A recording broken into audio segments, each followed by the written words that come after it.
سب اپنے اپنے قبیلوں میں بستے تھے اور ہر قبیلہ اپنے آپ کو یہ سمجھتا تھا کہ میں ہی حاکم ہوں، میرا ہی حق ہے حکومت کرنے کا۔ تو آپس میں قبیلے ایک دوسرے سے لڑتے تھے، طاقتور قبیلہ کمزور قبیلے پر حملے کرتے تھے اور ان کو غلام بنا لیتے تھے۔ زندگی کا کوئی بھروسہ نہیں، کب کون آئے گا مار کر چلا جائے گا، کب کون آئے گا حملہ کر کے ہم سب کو غلام بنا کر سامان کے ساتھ لے جائے گا۔ حملے کرنا، دوسروں کو ان کا مال چھیننا، گھر والوں کو غلام بنانا، عورتوں کو باندھی بنانا، کوئی کنٹرول نہیں تھا، کوئی حکومت نہیں تھی منظم طریقے سے جیسے ہوتی۔ اور دینی اعتبار سے کچھ لوگ یہودی تھے، کچھ لوگ عیسائی بن چکے۔ مدینے میں یہودی زیادہ تھے اور دوسرے علاقوں میں کچھ عیسائی ہو گئے، اور کچھ زیادہ اکثریت ان میں بھی درختوں کو، پتھروں کو، مورتیوں کو پوجنے والے تھے۔ ایک زمانے سے ان میں کوئی نبی نہیں آئے تھے، اور اقتصادی طور پر فائنانشیل بہت ویک لوگ تھے، نہ کوئی ڈھنگ کا کاروبار، نہ کوئی مصنوعات، کوئی چیزیں، کچھ نہیں عرب میں، نہ ٹیکنالوجی تھی، نہ ایجوکیشن، ایک دم زیرو قوم تھی۔ دنیا میں ان کا کوئی نام نہیں تھا، ان کے پاس کوئی ہنر نہیں تھا، جانوروں کو چراتے، ان کو پالتے، اسی سے ان کی معیشت تھی، یا کچھ تھوڑی بہت کھیتی باڑی۔ ایسے حالات میں اللہ نے اپنے نبی کو ان میں مبعوث فرمایا۔ نبی کریم صلی اللہ علیہ وسلم، اور یہ اللہ خود فرما رہا ہے، لقد من اللہ علی المؤمنین اذ بعث فیہم رسولا منہم۔ یہ اللہ کا بڑا احسان ہے، بڑا فضل ہے کہ جو قوم دنیا میں سب سے نیچی تھی ہر اعتبار سے، نہ ایجوکیشن، نہ ٹیکنالوجی، نہ کوئی معیشت، ڈیولپمنٹ کے جتنے سورسز ہوتے ان سب میں سب سے نیچے تھے، اب ان کو دنیا کے ماسٹر بنانا تھا۔ جو پڑھے لکھے نہیں تھے، جن کے پاس کوئی کتاب نہیں تھی، ان کو سارے عالم کے معلم بنانا تھا۔ اب ساری دنیا ان سے سیکھے گی۔ ایک ایسا چینج جو دنیا میں اور کہیں نہیں ملے گا آپ کو۔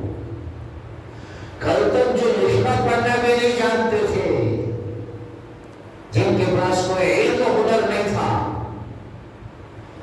20-25 سال کے عرصے کے اندر وہ ساری دنیا کے استاد بن گئے۔ ساری دنیا کو انہوں نے سکھایا، علم بھی سکھایا، ہنر بھی سکھایا، جینے کا سٹائل بتایا کہ کیسے جینا ہے ایک انسان کو۔ اتنا بڑا جو چینج آیا ہے وہ صرف نبی کریم صلی اللہ علیہ وسلم کی وجہ سے،